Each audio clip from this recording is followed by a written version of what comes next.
สบายดีพี่น้องเอ้ยนี่จะมาใส่กับเด้อพี่น้องเด้อโอ้ทางเบิ่งแต่ทางนะพี่น้อง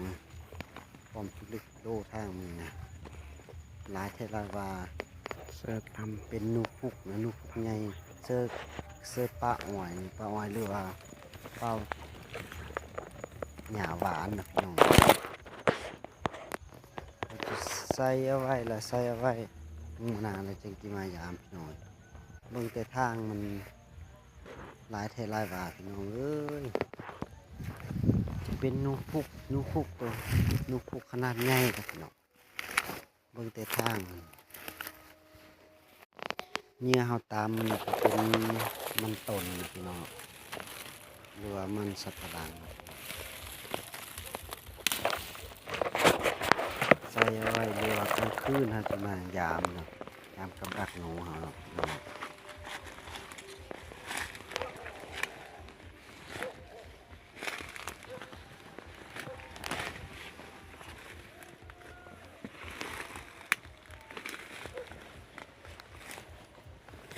ทางมันไปมีแต่ทางงามๆทางเยอะๆพี่น้องเอ้ย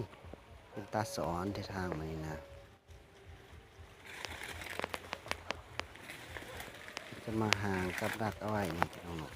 เบิ่งถ้าเบิ่งกลางคืนเขาจะกินมายามนะพี่น้องเนาะเขาจะบางดาเขาก็เอาหูหรือว่าหอยใส่นะพี่น้องเนาะ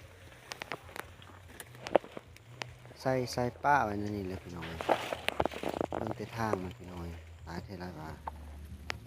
ใส่กับดักป้าไว้เลยเบิ่งมาเลยเขาจะกินมายามพี่น้อง ำเนื้อห หา อย ไป พี่ ลุ้ น้อน ง น้ำกันเลยว่า